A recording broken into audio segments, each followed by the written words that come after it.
ប្រទេសជប៉ុនទើបតែបញ្ចុះតម្លៃថ្លៃវីសាដល់ប្រទេសកម្ពុជាយើងមិនតែប៉ុណ្ណោះបងប្អូនអាចទៅដោយមិនចាំបាច់បង់ថ្លៃវីសាបានថែមទៀតទាំងនេះគឺជាអ្វីដែលបងប្អូនត្រូវដឹង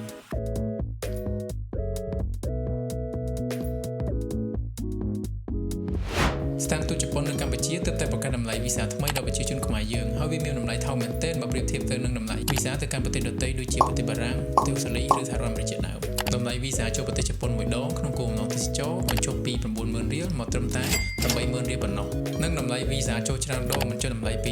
17500 រៀលមកសល់ត្រឹម 16000 រៀលប៉ុណ្ណោះ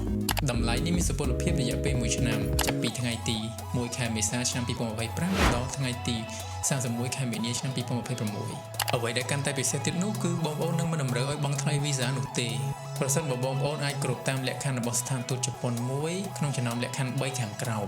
លក្ខខណ្ឌទី1បងប្អូនត្រូវមានគម្រោងទៅលេងខេត្តមីយ៉ាគី Fukushima ឬ Iwate ក្នុងគោលបំណងទេសចរអាជីវកម្មឬគ្រួសារលក្ខខណ្ឌទី2បងប្អូនត្រូវមានគម្រោងទៅលេងកោះ Okinawa ក្នុងគោលបំណងទេសចរជាមួយនឹងវីសាចូលប្រទេសជប៉ុនមួយដងសម្រាប់លក្ខខណ្ឌទី1និងទី2បងប្អូនតម្រូវមានឯកសារបញ្ជាក់ពីដំណើរកម្សាន្តរបស់បងប្អូនទៅកាន់ខេត្តនីមួយៗដែលបានកំណត់ខាងលើដូចជាឯកសារបញ្ជាក់ពីសណ្ឋាគារសម្បត្តិយន្តហោះឬសម្បត្តិផ្លូវលក្ខខណ្ឌទី3បងប្អូនគឺជានិស្សិតដែលកំពុងសិក្សាថ្នាក់បញ្ញាបត្រនៅក្នុងប្រទេសអាស៊ានសម្រាប់បងប្អូននិស្សិតគឺតម្រូវមានឯកសារបញ្ជាក់ពីស្ថានភាពជានិស្សិតក្នុងប្រទេសអាស៊ានដែលរួមមានវិញ្ញាបនបត្រចុះឈ្មោះចូលរៀននិងប័ណ្ណសម្គាល់និស្សិតដែលមានសុពលភាពដូច្នេះបើសិនបើប្រទេសជប៉ុនស្ថិតក្នុងក្តីស្រមៃរបស់បងប្អូនឥឡូវនេះជាពេលវេលាដ៏ល្អមួយដើម្បីដាក់ពាក្យបងប្អូនអាចសន្សំថវិកាឬក៏អត់ថ្លៃវីសាក៏ថាបានដោយគ្រាន់តែនាំយកឯកសារដាក់ស្នើវីសាឲ្យបានត្រឹមត្រូវបើបងប្អូនចូលចិត្តវីដេអូនេះសូមកុំភ្លេច like comment និង share ឬក៏អាច share វីដេអូនេះសម្រាប់ទុកមើលនៅពេលក្រោយអរគុណនិងជួបគ្នានៅវីដេអូក្រោយទៀត